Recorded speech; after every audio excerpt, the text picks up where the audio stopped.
Tem repercussão lá em Brasília e é sobre isso que a gente conversa agora com a Isabel Mega, que está chegando também para aquele bom dia mais demorado agora, né, Isabel? Tudo bom? Oi, Carol. Bom dia. Boa sexta-feira. Olha, hoje o dia tá espetacular aqui em Brasília, viu?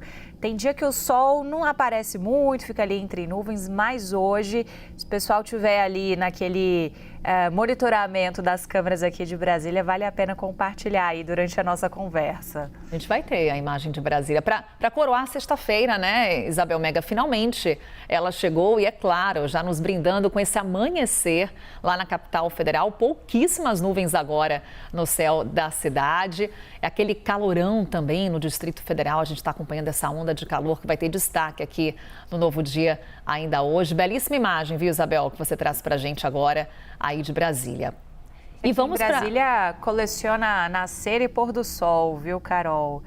A gente vai adicionando aí a nossa coleção. O bom da gente madrugar é sermos brindadas também com essas imagens, né? Céu de Brasília sempre nos proporcionando belíssimas imagens. É tão cantado e exaltado o céu da nossa capital federal.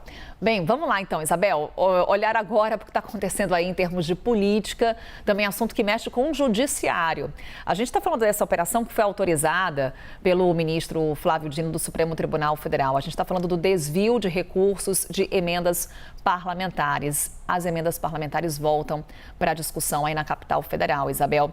Em que medida essa operação, essa investigação reforça aquela decisão do próprio Supremo Tribunal Federal, do próprio ministro Flávio Dino, sobre a necessidade de transparência no pagamento desses recursos?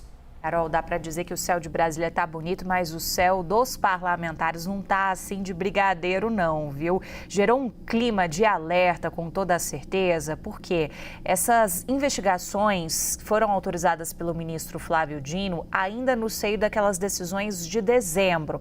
E agora a gente começa a entender um pouco para qual linha os investigadores da Polícia Federal estão seguindo a respeito da situação das emendas, né?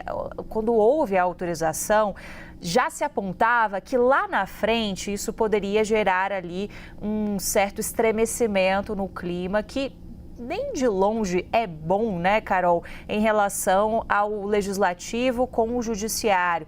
Essa história das emendas vem se arrastando aí ao longo de todo o ano de 2024 e a operação demonstra um Flávio Dino extremamente fortalecido e com pouca ali disposição, Carol, para voltar atrás em relação ao novo modo de operação que ele tem imprimido ao Congresso Nacional a respeito da situação das emendas. Não é incomum, Carol, que ali, muito reservadamente, a gente ouça falas dos parlamentares que demonstram ali um incômodo em relação a esse empoderamento do ministro Flávio Dino.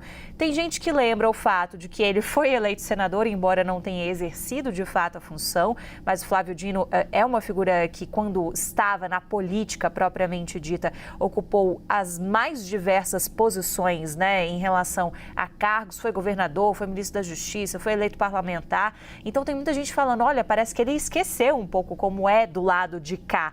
Ele hoje é mais empoderado do que nós aqui no Legislativo, do que o próprio Palácio do Planalto. São algumas das afirmações ali nos bastidores, quando a gente vai levar esse assunto das emendas aos parlamentares. Então, esse alerta está piscando lá no Congresso Nacional, Carol. Isso vai envolver com toda a certeza cobrança de posições também do Palácio do Planalto. Hoje fica muito mais claro ali para boa parte dos parlamentares que levantavam um clima de jogada ensaiada do Palácio com o Flávio Dino, por Dino ter saído muito recentemente do Ministério de Lula, um afastamento em relação a essas hipóteses, né?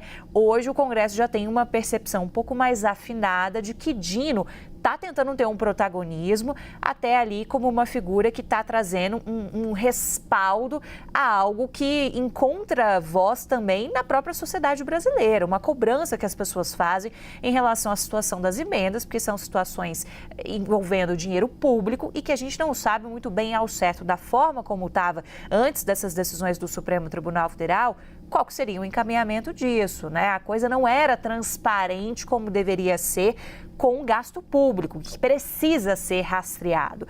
Seguindo por essa linha que o ministro Flávio Dino vai também autorizando essas operações da Polícia Federal, e isso, querendo ou não, Carol, é visto ali como uma escalada também de um conflito que já vem importado do ano passado. Essa operação especificamente, né, Emenda Fest, é até um nome ali que demonstra um pouco ali de sarcasmo, querendo ou não, da Polícia Federal na hora de batizar essa operação, assim como faz com todas as operações, tem sempre uma mensagem ali por trás desses nomes de batismo das operações, mas se refere justamente a uma espécie de festival das emendas, uma festa das emendas, né, Carol? Então, à medida em que os investigadores foram adentrando isso com profundidade, isso vai aumentando essa torta de climão com o Congresso Nacional. Até que ponto vai ser ali uma frente lançada pelo Congresso sem, de fato, uma reação dos parlamentares? Carol, muito difícil não ter essa relação. E a gente está no meio ainda de discussões orçamentárias de 2025, assunto que se relaciona diretamente com a questão das emendas parlamentares daqui para frente. É um dos assuntos que o Hugo Mota herda logo nesse início de mandato como presidente da Câmara dos Deputados. Obrigada, Isabel.